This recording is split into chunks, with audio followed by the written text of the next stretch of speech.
Hello bachchon, let's see this question. The question says a copper rod of length L is rotated about one end perpendicular to the uniform magnetic field B with constant angular velocity omega. The induced EMF between its two ends is B omega L square, 3 by 2 B omega L square, 1 by 2 B omega L square or 2 B omega L square. Key concept. This question is basically based on the concept of motional EMF.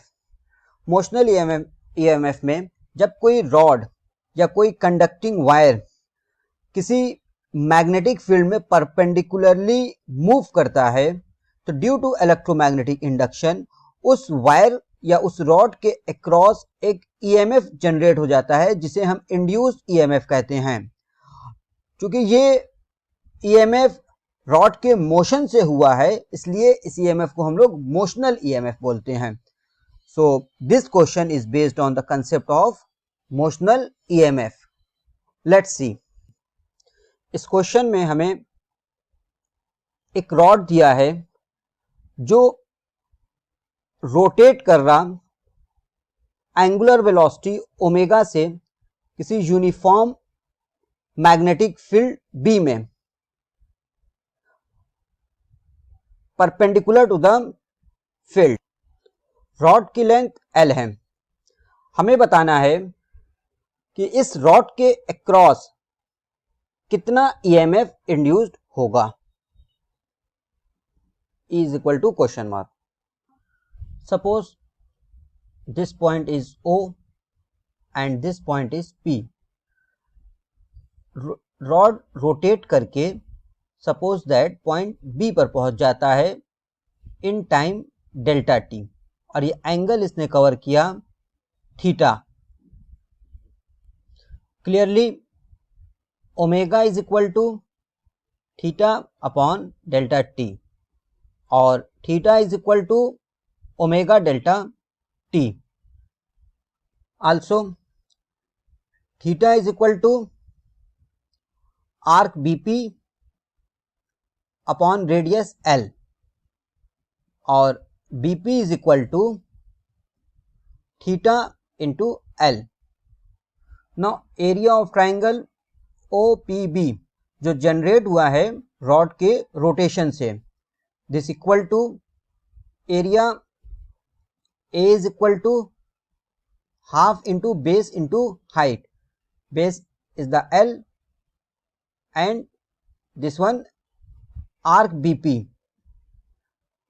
So हम लिख सकते हैं half L BP के place पे L theta.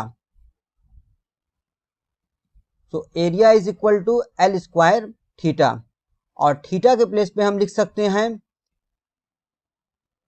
Omega delta T. ये area है जो generate हुआ है रॉड के रोटेशन से। नाउ जनरेटेड एरिया से लिंक्ड मैग्नेटिक फ्लक्स होगा phi is equal to BA and this equal to B into half L square omega delta T और phi is equal to half B L square omega delta T. Now Faraday law से induced EMF is equal to minus d phi by dt।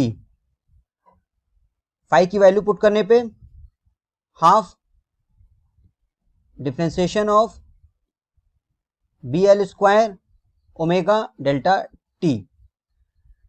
BL square omega constant है तो इसे बाहर निकाल सकते हैं। Half BL square omega differentiation of T with respect to T we get 1. So EMF E is equal to minus half BL square omega. अगर हम सिर्फ मैग्नीट्यूड की बात करें तो EMF की वैल्यू होगी half BL square omega. So the final answer is option number 3 half B omega L square. Hope you will understand it well. Best of luck.